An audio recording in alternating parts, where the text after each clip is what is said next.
Let me be abundantly clear.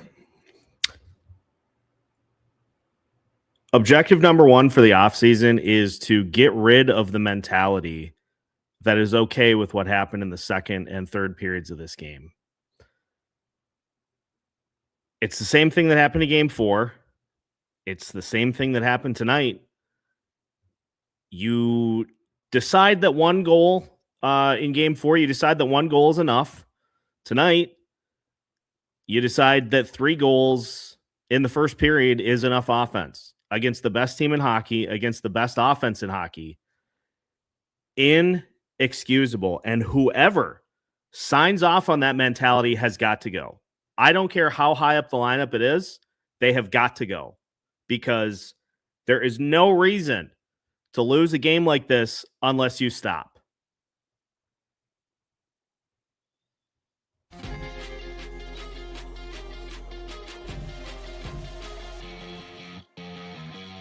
You are Locked On Wild Postcast, part of Locked On Minnesota on the Locked On Podcast Network. Your team every day. The Minnesota Wild season is over after a 4-3 overtime loss to the Colorado Avalanche. The Wild blow a 3-goal lead for the first time in postseason history as a franchise because they stopped playing after the first period. They stopped playing after the first period. Miss me with it wasn't prevent because it was, and the fact that the Wild finished with 20 shots on goal in the game and hoped that a 3-goal lead was going to be enough against the best team in hockey.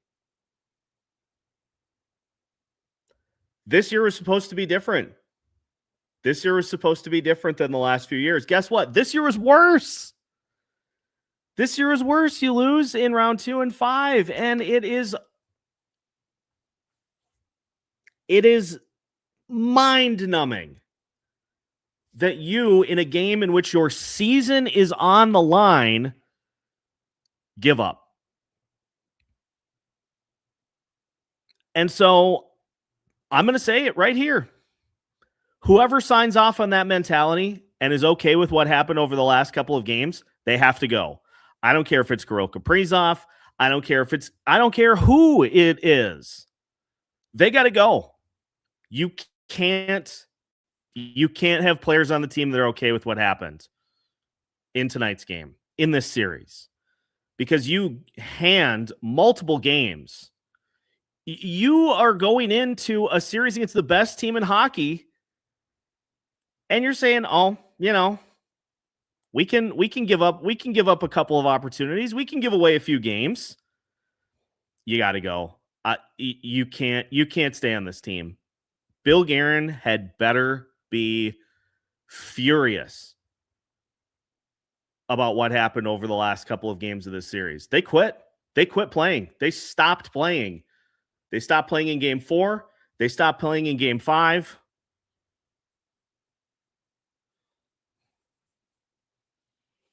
Unbelievable. And some of the coaching decisions, I've seen people on X saying that you can't put this on John Hynes. What in the sweet mercy are you doing putting your 4th line and your 3rd D pairing? Actually, no, scratch that. It wasn't the 3rd D pairing. It was back to the 2nd D pairing that got absolutely cratered early in the series. They went back to it. Because both players on that pairing looked better separate. So they went back to it. What are you doing?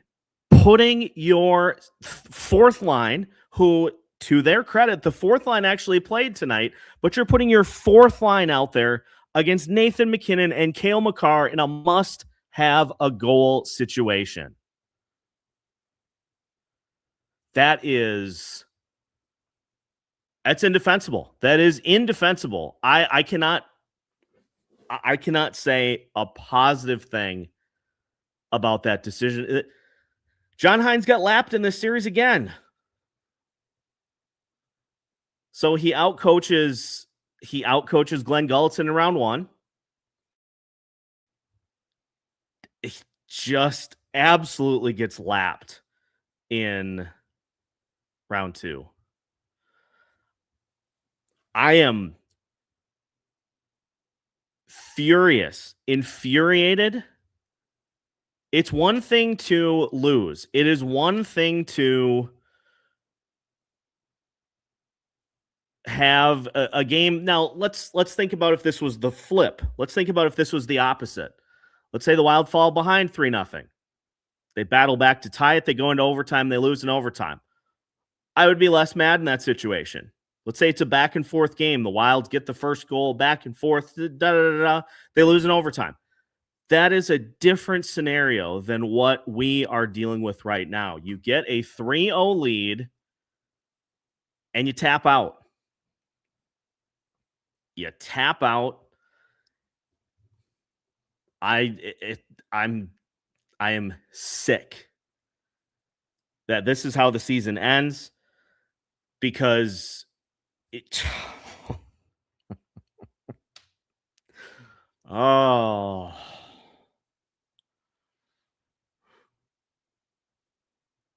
John Hines is up for an extension this offseason. I'm good. I'm okay. I think I'm good. Maybe throwing my weight behind a guy like Bruce Cassidy, or I don't know, anybody else, because now it's a pattern. Now it's a pattern. You get thoroughly outcoached. Thoroughly outcoached in the series. I cannot even wrap my head around the decision after what Damon Hunt and Zach Bogosian did to shore up that defense, to stabilize it. I cannot even wrap my head around the decision to put that pairing back together.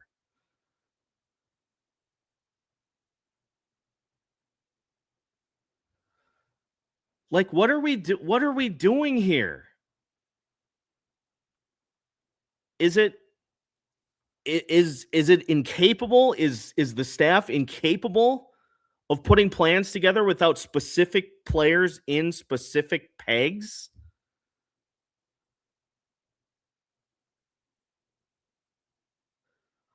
I'm honestly asking, because how many times did we talk about it over the last couple of days? How many times did I talk about it specifically with guests that came on, that you got to try some different things to try to find combinations that you can grab onto? It had to have been every single person that's been on this show, because I feel like I said it 50 times. You got to try some different things. Kevin Gorgon, I talked about it ad nauseum. Move Damon Hunt up. See what it does. See what it looks like. Maybe it's something that you can grab onto that can give you a little bit of a spark. And it did. And they went to it for all of, one game, 2 games? And then they went right back in an elimination game. They went right back to Spurgeon Middleton.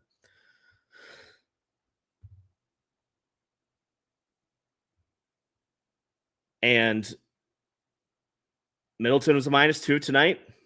Spurgeon was a -1.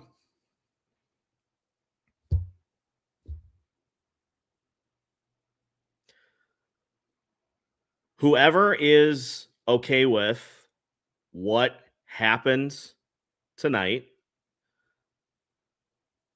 how's about you're all familiar with the Rick Bowness, the rear end chewing that he gave the team after they finished the season. He's like, we need guys that get upset about losses, that take losses personally. To a man, I would like to know how every player feels about this game. And if you are non-committal about it, or if you are, see ya. This franchise this fan base has endured far too much of these types of moments.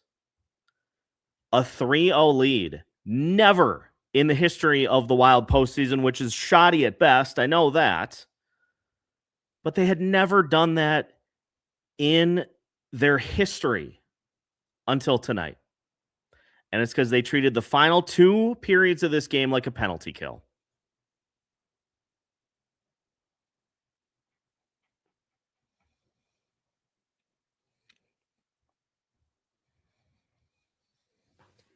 That is going to really bother me the rest of the offseason. That you lose like this after all that you put in to beat Dallas in round 1. Pretty clear that all of what the Wild had went into that series, and they just it wasn't the right mindset. It was not the right mindset that they needed in this series. You're going up against the best team in the NHL. You can't just you can't just coast by for multiple different parts of multiple different games. They're too good. In the second period, when the Avs started their push back, you could feel it coming. I was sitting watching at my desk and I'm saying, boy, they really need to push back. They need to fight back. The best start that you could have hoped for, the best start that you could have possibly asked for in this game. A 3-0 lead, 2 goals from Nick Foligno.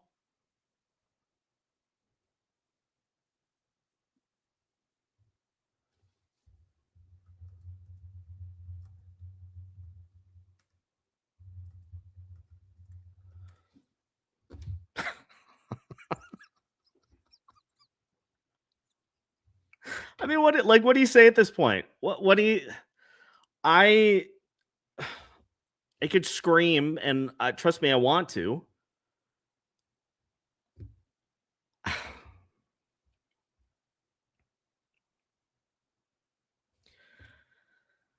I'm beyond annoyed. Colorado showed it. They showed it. They're the best team in hockey for a reason.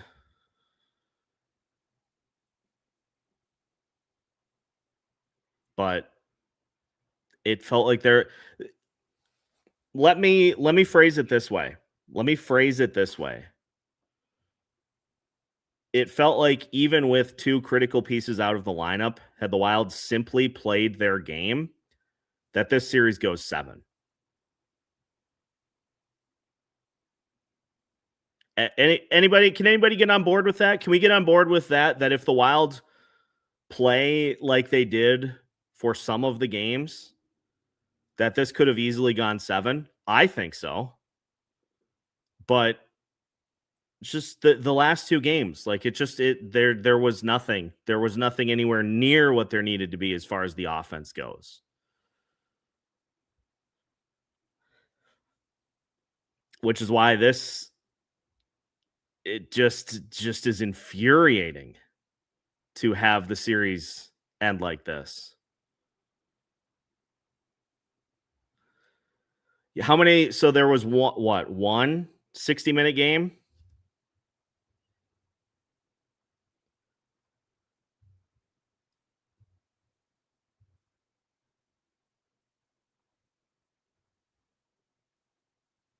I don't know. Maybe if the Wild played harder, they lose in 4. Who's to say? The Wild's top players were ghosts. You want to talk about Quinn Hughes seeing ghosts? They were on the ice. Boldy played better tonight than he had for the entire series, so I'll give him his roses there. He played far better tonight than he had in the entirety of the series. But Kirill Kaprizov, You could have put a fan from the stands with a bed sheet over their head and eye holes cut out of it as a ghost, and I would not have been able to tell the difference. And Kirill Kaprizov he's got to learn that he has to lead by example all the time. That can't take a passenger seat. He has got to lead every single game.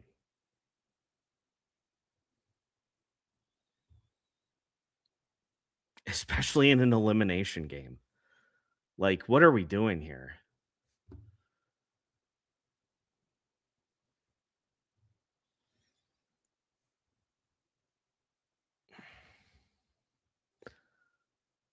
$16 different players scored for the Avs or have scored in the postseason. 16 different players. And you let your goalie down. Jesper Wallstedt was one of the best players in the game. Easy. And the Wild just completely let him down.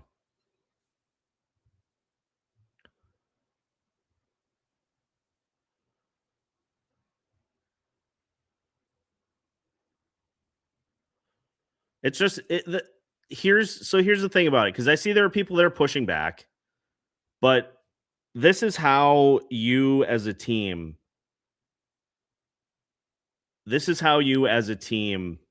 get to that next level. Is you have to elevate the standard. Making the postseason cannot simply be enough. That cannot be good enough. 16 teams make the playoffs. Cool. Awesome. You have got to aim higher as a team, which means that when stuff like this happens, you have got to take it personally.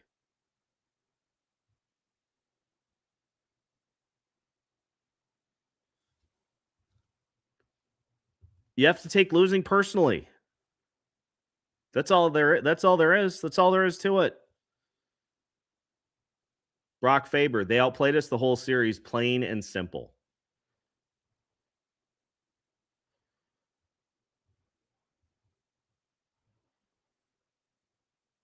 Some of that feels self-inflicted.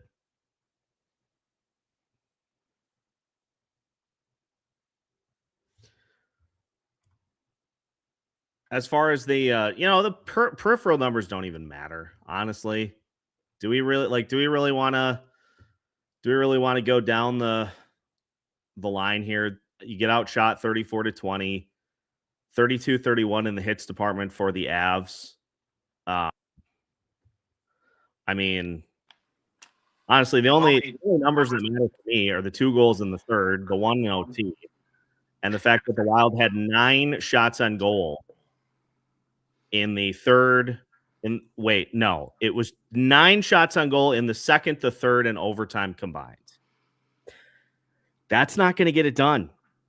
Alex Micheletti, fair to summarize this as the Wild just, like, the Avs sensed that this game was in the balance and they took it, but it was a no-show in the second and third and overtime. They went in a shell. They turtled. You can't do that against the Avalanche. And they had a couple of deflection goals too. There were, especially that second one. Spurgeon just gets out-muscled by Drury, and he gets it by Wallstedt, and just you can't have that happen. And then McKinnon, you just you knew he was going to do something, and he gets it, pots it, and and then in overtime, I mean, McCarron, you can't flub that 2-on-1, and then also Kaprizov just not connecting Boldy on that 2-on-1 too, and then they come down and Middleton gets beat and Kulak. There's the season. You feel awful for Wally. Yeah, he was easily one of the best players in this game, hands down. So much of the decision making in this game was honestly was staggering. Yeah. I mean, let's start number one with the decision to go back to Spurgeon Middleton after Dreadful. Clearly Spurgeon and Hunt was a pairing that was workable. Like what was the thought process of going away from that you have a young kid in Damon Hunt? Is he going to get scared? Is he going to, as the series unfolds, is he going to start to get nervous and, oh no, I better not make a mistake? What a crock. He looked fine. He looked fine. Yeah. I don't get it. I really don't get it. And then you have your fourth line out there at the end of the game. And I know they were out there extended because of the icing. Yes. So some of this is going to call the timeout there. I don't know what. Some of this is catch-22 because if they don't ice the puck, which was a horrible decision, if they don't ice the puck, then those guys are off the ice. But at the same time, like you said, that's a coaching decision. You can throw the timeout out the window to get guys at least a breather. Mm. And just nothing done. Nothing. Just staring straight ahead, hoping that somebody on the ice is going to bail this kind of stuff out. Yeah. And now we have 2 definitive series out of 3 in which it feels like the head coach has been outcoached, and not by a little bit. Yeah, it just complete. Look at what Bednar did. He pulled Blackwood, rightfully so, and it changed the game. Yeah, he got Wedgwood in there. I said it from the beginning of the series. I was like, Wedgwood is the better goalie of the two.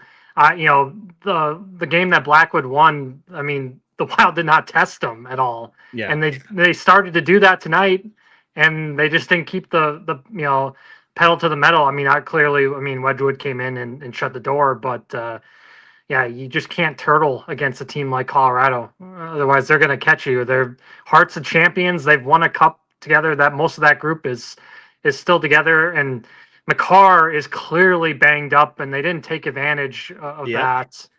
When he's wounded out there, and at parts, I mean, they were playing 5 defensemen. They wouldn't even play Jack Ashan, who I didn't think he looked bad in the game before, but they just made the decision to go to 5, and that's another coaching decision that worked for Bednar, and he was just outclassing, outcoaching John Hines.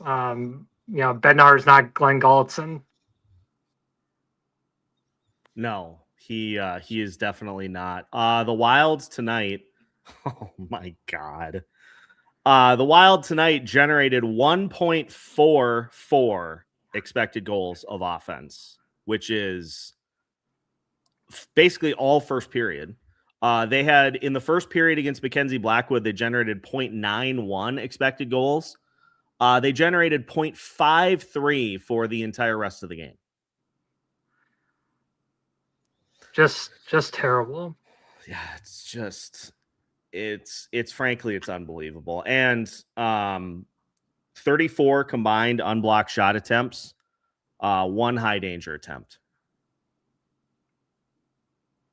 Meanwhile, the Avalanche, they continued to push, and they finished with 3.56 expected goals. So more than double what the Minnesota Wild were able to generate. And Russo said it best too. They had to get to that 4th goal because then the Avs probably, back off. But, they let Colorado stay in it.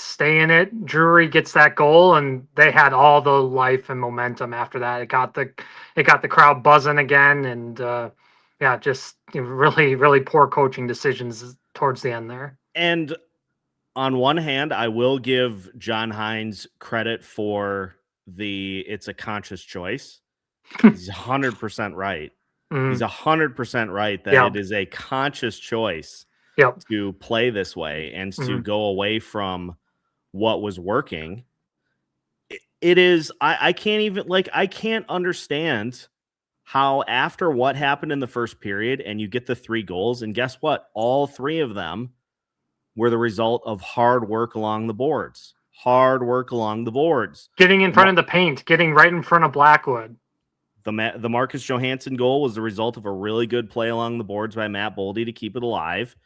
and then 2 Nick Foligno goals, 1 on a rush and 1 on him just finding the 5-hole. I'll tell you what, even with the fact that the fourth line was out there on the ice at the end of the play, Nico Sturm had his best game of the season. Yeah, he looked phenomenal. That pass, the second Foligno goal, that pass was incredible. Yeah, he elevated. Nico Sturm elevated since he got back into the lineup because he's been there before, because he knows what it takes. But so many of the players on this team, this is the farthest they have ever been. Mm. The same core, they have the ever same been core over and over again. Yep. And it's like deja vu. You have to go out there without Brodin and Eck probably being the most important player on this team. We know Quinn Hughes is probably the best player on the team, but Eck is the most important because without him, I mean, it's a disaster show. Without him, the team shuts down. And that has got to be discussed, because 2 players should not derail a season. And we now have multiple series in which that has been the case. Joel Eriksson Ek against Dallas in 2022, 2023. You can make the argument in this series.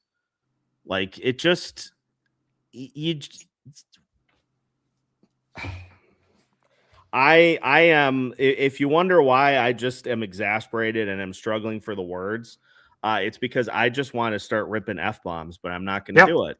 Yeah, it's because that game was there for the taking to win too, to get it back home, get the Grand Casino rocking, and just frustrating, just so many mistakes, and you can't turtle. It reminded me of the Gophers versus Quinnipiac in the NCAA championship game a few years ago too. They turtled, and you just can't have that happen. There were multiple people who brought that up in the chat, and I know that got brought up on social media too.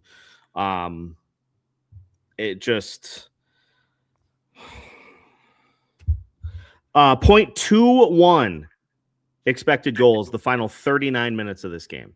Yeah, no one is gonna win doing that. No one is gonna do that. I want to get your thoughts on another thing, Alex, before we take a break. It's something that I said right off the drop of the show.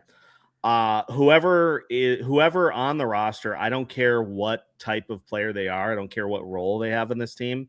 Anybody that's okay with what happened tonight and is not physically ill by what we saw take place has got to go. Yeah. It doesn't matter if you've been on the team for, 5, 6, 7, 8 years. There's going to be some hard decisions this summer on some players. Jake Middleton was a liability the entire playoffs. It wasn't just this series; it was Dallas too, and we got to look at some of the guys that were hurt as well, that always get hurt. Definitely look at Brodin. I know he's so important, but you can't go into every playoffs and then have him get hurt and then look at what happens too. So that's a hard decision. Gustafsson, his attitude was just terrible down the stretch, and got to figure out what you're going to do with the goalies. People want Austin Matthews, but if you want Austin Matthews, you're going to have to give up a ton. And there you probably want Jesper Wallstedt, and that's a hard decision, because then you're left with Gus, and Gus did not look great. Maybe if he changes his attitude and everything, that he gets back to what he was beforehand. But it was a mess down the stretch here, and just tough. Contrary to popular belief, I don't just sit and boot fans of the other team. I actually welcome having fans of the other team that come in and actually have points that they want to make. Yeah. But if you're going to come in here and just try to derail the show, if you're going to poke fun at my weight, if you're going to poke fun at other things, unacceptable. Yeah. Which, by the way, completely unrelated, but this has just kind of been building up over the course of this postseason, and just my general thoughts on sports fans in general. I'm taking a full social media break now that this series is done until probably next season starts. I've voiced this to Alex in private. I am exhausted. A lot of you are very good to interact with, and I enjoy it. but a lot of you make this miserable. And I'm tapping out. I'm tapping out of social media until the season starts next year, because it's not worth it. It's not worth it to have my DMs flooded. It's not worth it to have the YouTube comments flooded. We're trying to have a show in which people learn about what's going on and we debate on what's going on with this team. And if you're going to come in here just for 10 seconds to try to derail it, it's not worth it.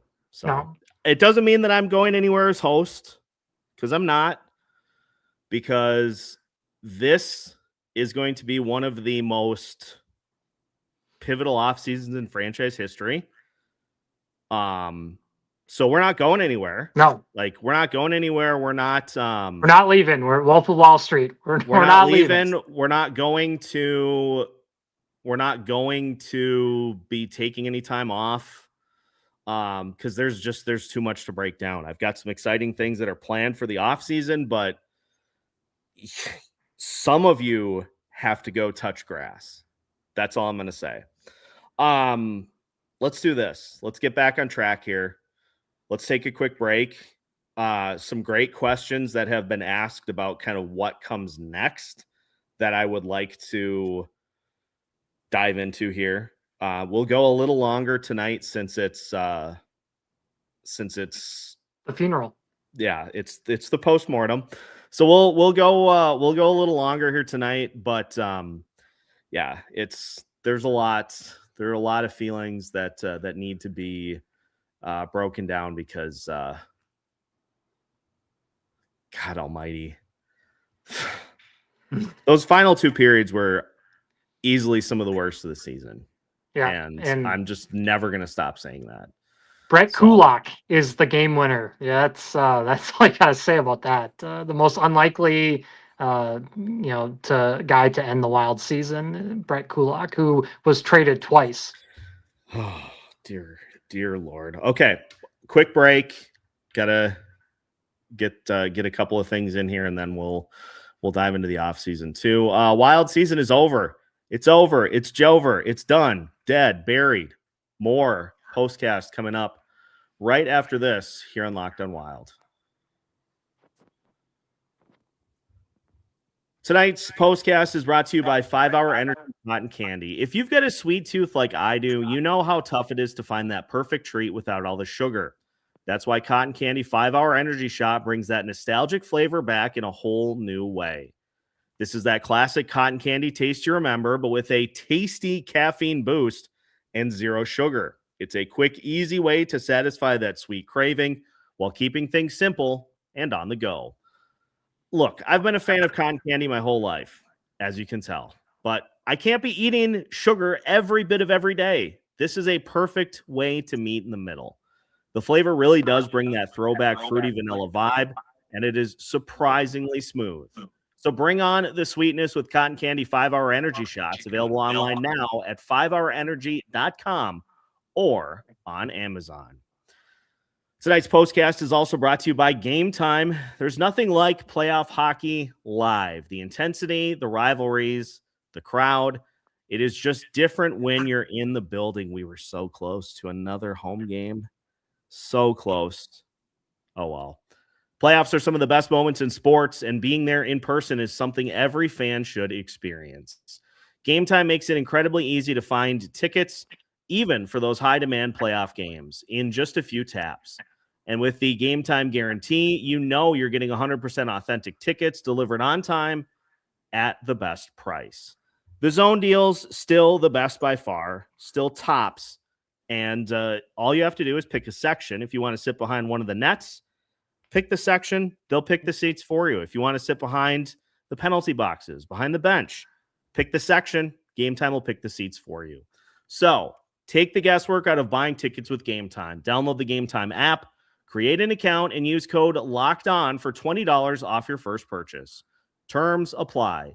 Again, create an account and redeem code LOCKEDON, spelled LOCKEDON, for $20 off. Download the Game Time app today. Last minute tickets, lowest price guaranteed. Minnesota Wild season is over.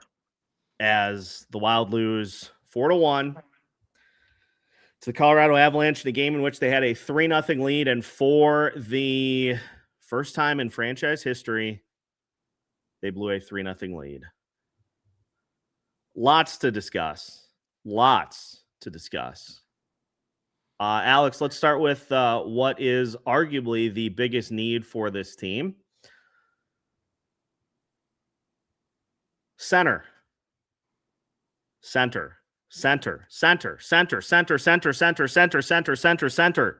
that meme. And it's funny because I said it needs to be a 1C. There are people that say, well, if they get 2Cs, no. Fix the problem. But here's the problem with the problem.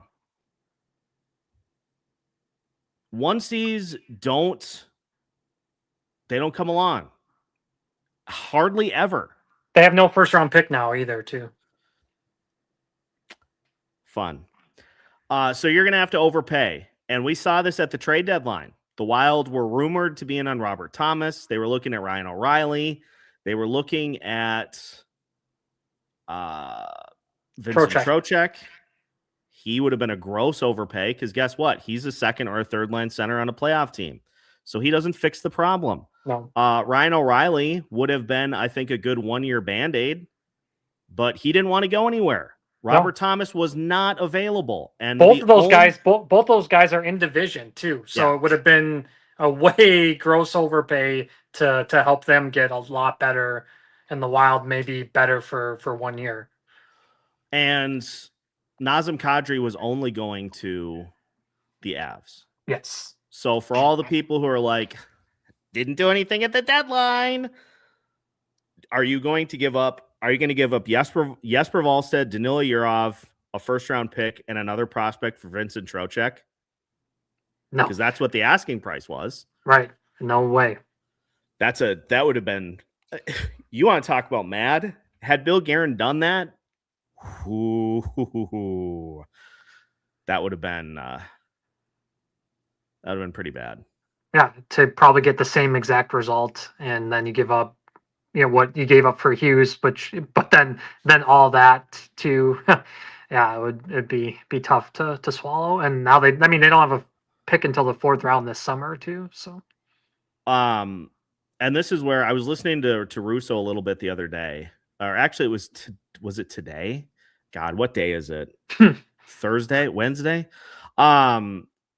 I was listening to Russo a little bit, and he said that the Wild are in kind of this odd situation because the results are so good with Brodin and Eck in the lineup. Mm-hmm. It's like, well, you can't really get rid of them. They don't play.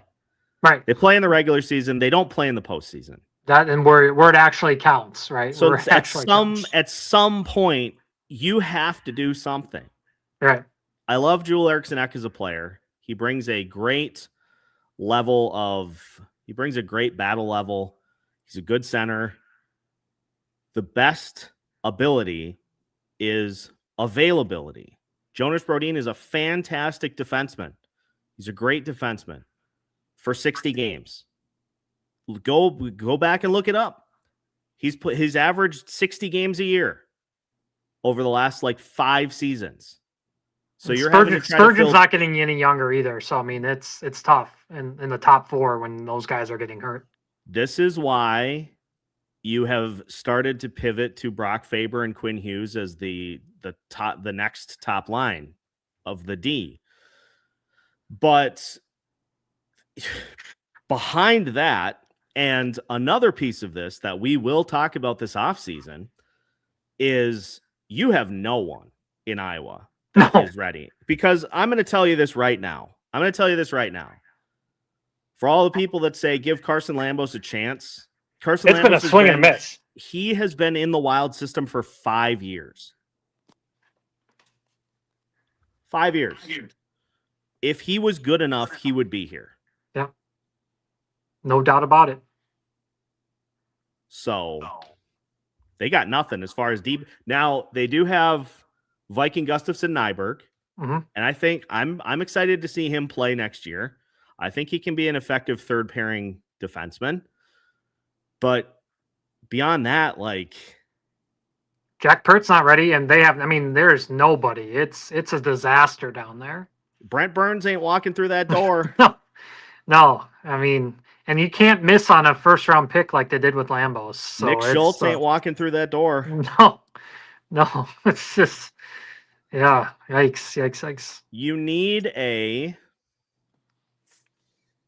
a smooth skating defenseman that's capable of playing large amounts of minutes. Look at Colorado. They got Brett Kulak. Just underrated. Like, that guy was missed in Edmonton so much, and then look what it did for Colorado. These teams find depth defensemen that are just steady. They don't make mistakes. They eat minutes, and the Wild just always have trouble in the bottom pairing. Look, you just go through the years. John Merrill, it's a mess on the third pair. I thought Jeff Petrie played just fine tonight. Like, that's the craziest thing is I thought the third pairing with Damon Hunt and Jeff Petrie, I thought they looked fine.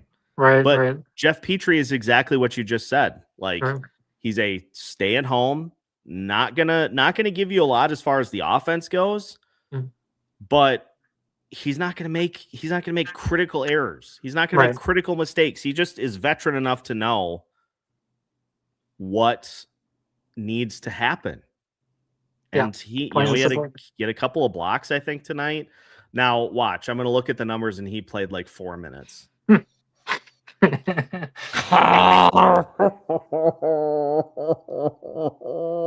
that's another thing, too. It's not sustainable to have Hughes play 35 minutes a game. It just Brock and him are just going to get tired or hurt if you play him the entire season playoffs. That many minutes, it catches up to you. Jeff Petrie played 9 minutes. Damon Hunt played 10 minutes. Jake Middleton played 21 minutes, 55 seconds tonight.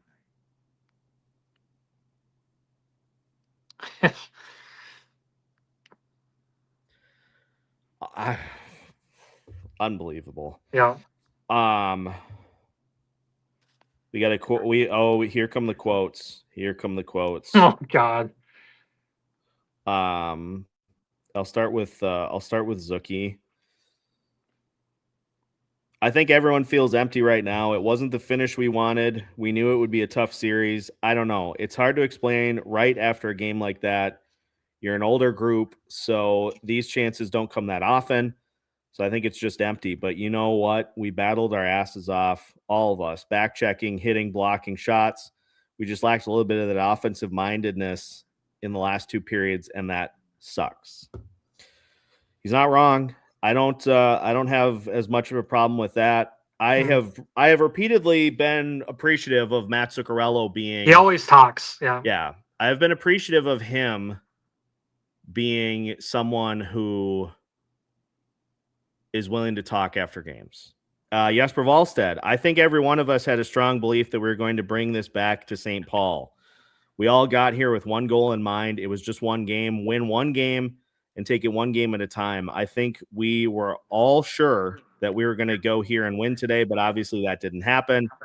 And although they played a good game as well, and today it just wasn't enough, even though everyone gave it all out there, felt like we really, really had an effort that could win us a game, but today it just wasn't enough.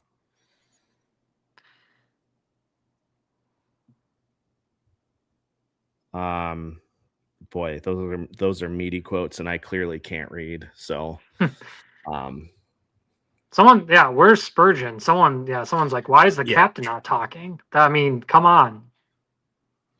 Yeah, I think I've made my thoughts known about how I feel about that situation. I just like it's like where's the accountability? They run the same core back and back and back and back, and no more excuses for the buyouts either. You need the number one center. You have to do it. Yeah, there just was no killer instinct. There was no let's go win a game. Like you think about games 5 and 6 against Dallas. Like you could feel that, even though that was in game 5, it was like, all right, let's go, let's get this back to St. Paul and let's finish this out. And you could see the killer instinct. They threw away that second game too by starting Gus. It was just baffling decision that what were they thinking? It made zero sense to do that. Just wave the white flag for one game and then you were behind the 8 ball to begin with.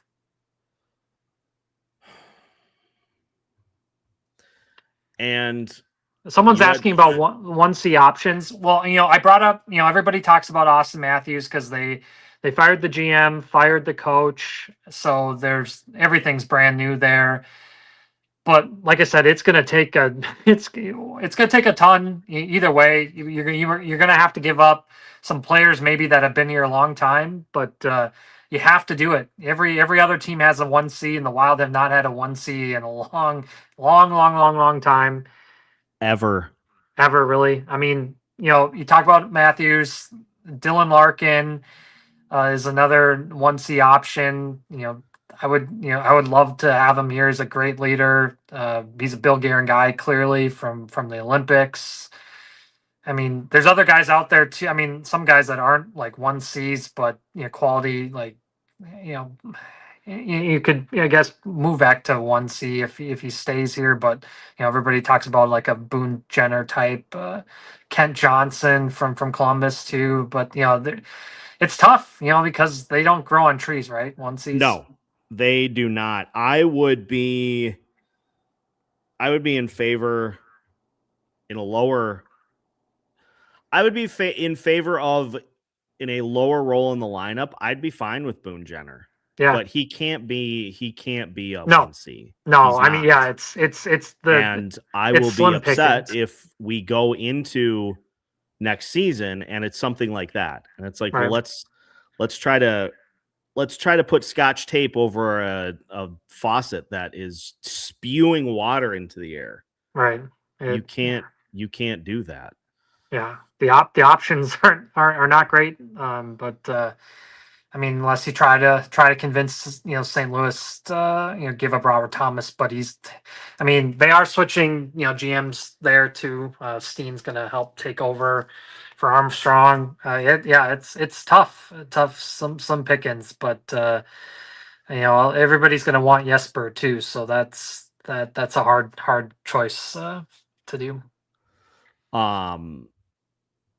There will be everybody's talking about Jack Hughes, but if you get him here now, I mean, you can't afford everybody unless you really ship out some big contracts to get him here. Yeah, and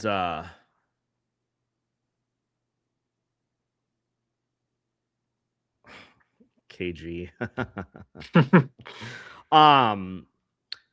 Jack Hughes is not great. In the face-off circle. Wow, I should not have paused there. Boy, that was an unfortunate pause. I'm sorry. Jack Hughes is not great in the face-off circle. And Devils fans are still convinced that Quinn Hughes is 100% dead set. He has already told Bill Guerin that he's not re-signing. He has already told Bill Guerin, I'm only staying here until next season is done. There's nothing you can do about it. They are that convinced that the Devils have all sorts of cap issues too. I mean, and they can't get rid of Dougie Hamilton, and that that's an anchor on their cap situation too. Yeah, and he is more of a 60 game a year player. Now he's very good in those 60 games, but he's more of a 60 game player than. And I'll say this too, because I think there is an assumption that guys play 82 games a year. Many of them do. If you can get into the 70s as far as games go, that's fine. Yeah, it's huge. Because you get banged up, you rest down the stretch. So full 82 is. There's not a lot of Brent Burnses out there where they just Correct. Just go Phil Kessels. Yeah. We'll talk about this more as we unveil the offseason, but they are not going to be able to afford him. Every time that Russo talks about him, because Russo's talked to McCarron's agent and he wants $5 million a year. They're not going to pay that for McCarron. You know, they are. I don't think, unless they get rid of some other contracts, because Hughes is gonna want what Kaprizov wants. I mean, look it's at going to be how 15, good Matt 16 Boldy million. looked with Michael McCarron as his second line center. We are right here. Yeah, it just, I mean, I don't know. It's going to be a cap crunch. I think they would be outpriced. It all depends on how much Quinn is going to want, you know, and if he does the 8 years or 3 years. I mean, so it's tough. It's tough when this Kaprizov contract kicks in as well now too. But he had a heck of a postseason. Yeah, he played great. Like I was a big fan of what he brought to this team. It's just he deserves to get paid after what he did in the postseason for sure. Yeah, he's gonna make some dough. He's gonna end up going to the Dallas rumor was Vancouver, which would be just ironic. But I mean, there's teams too that got to get to the cap floor too. So you know, and everybody's gonna have money now with the cap going up too. Yeah, I see. We've got a bunch of UFAs. Yeah. I have a game that we'll play as the offseason unfolds, but just right off the top of my head, some of those guys are going to retire too. Yeah, I'd be fine with Vladimir Tarasenko coming back, although he was very, very quiet in this series. Like, it's catching up to him.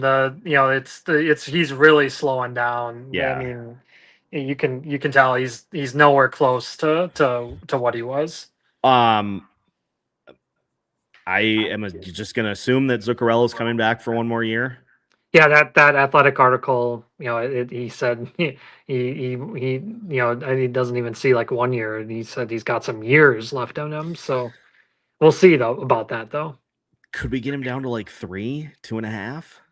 I think he would do it. I think he's the type of guy that would actually not. He already built his dream house, so what? Yeah. He doesn't need the extra 1.5. I mean, you're 38. I mean, you know, he did have a great year, but I mean, I think he would take less. I think Nick Foligno is probably retiring, and Foligno will probably retire. The way that they talked about it and the way that all the coverage was like, it felt like this was kind of the one chance that they had to play together, him and Marcus. Right. Who signs first, Makar or Quinn? Makar. Yeah, they got to get that. They got to get that done like immediately. Yeah, they were. Quinn's agent was on the game notes or Spin Chicklets the other day, and he's like, "It's good. We have an interesting summer ahead of ourselves to figure out, how many years for Quinn and." You know, a lot of the big rumor is he's trying to line it up when Jack's going to be a free agent too in 3 years. So is it going to be a 3-year extension here, or what the deal is instead of the 8 that that he could sign? The cap will be like 25 million higher. So just sign them both after 3 years. I don't care. Right, just go all in.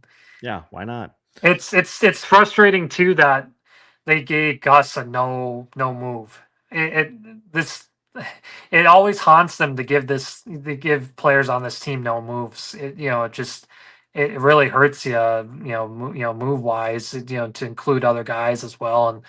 And they're going to have some hard conversations with Gus this summer, because I would, if they're keeping Wally, he's got to be the one. Gus will. I have a feeling if Billy says you're not the starter, he's not going to. Is his agent going to throw a temper tantrum like Cam Talbot's? Billy already took care of one of those. Yeah, he already took care of one of those. Or maybe you just trade him at the. Is it true that his no move does not kick in till July? Yeah, trade him at the draft. Yeah, you could do that. I know.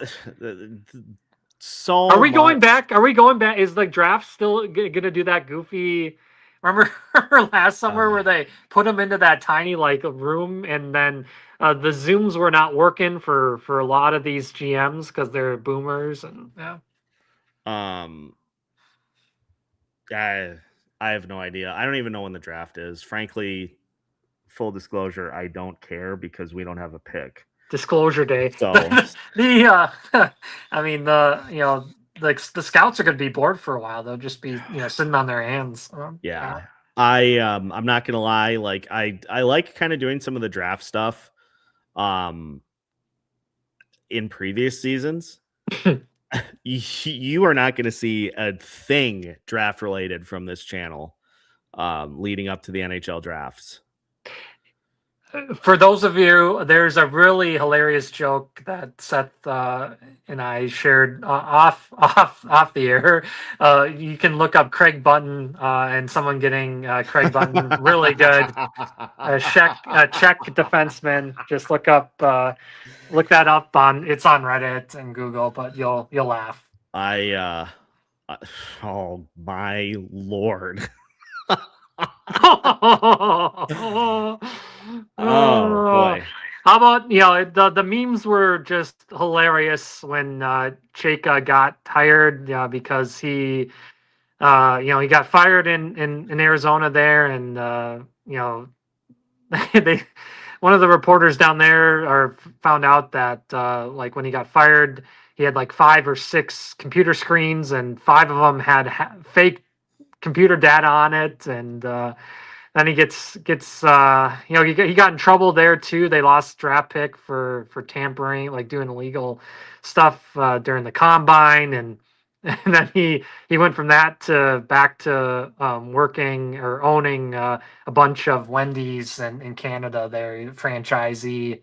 And then he gets hired for God knows what reason for Toronto. Did not have the credentials to get hired there for sure. Quinn Hughes trade fits courtesy of Bleacher Report 2 minutes after the Avalanche game ended. Just you really can't make that up. I mean, he seems to really like it here. I mean, and he's not gonna find a better D partner than Brock Faber. I can tell you that. Yeah, there's nowhere else he's gonna have a defense pairman like him. Transitioning this to Locked On Frost is a bad idea because I have a very much unpicked bone with the PWHL after the joke of what happens. League is a joke right now. You can't. Montreal had the players to play, and they just let them get that extra day of rest, and clearly it favored Montreal, and they just didn't play because they didn't have the right players, even though they had enough players. You would not see the NHL do that ever. It's just, and it's a league that's trying to gain credibility, and you can't have something like that. They just didn't want the Frost to win 3 in a row. Yeah, it's embarrassing. Like I was when they so the Frost lost in Game 5. Because Montreal got an extra day off because they had 5 players that were sick. It's collusion. I'm just gonna call it what it is. It's collusion. It's full out collusion. It's full out collusion by the PWHL to make sure that the Minnesota Frost do not win a 3rd consecutive title. It's collusion. Yeah, when it's easily reported that they had extra reserve players to play, and they just didn't do that, it's a coward act. Yeah, it's like put that on a t-shirt. The league had to give our opponent an extra day in order to prevent us from winning a 3rd consecutive title. And I don't usually go down this road. Like, no. I think people that listen to this show enough know with officiating, usually I don't go into the officiating because there are plays that impact the game at every level throughout a game. So I don't get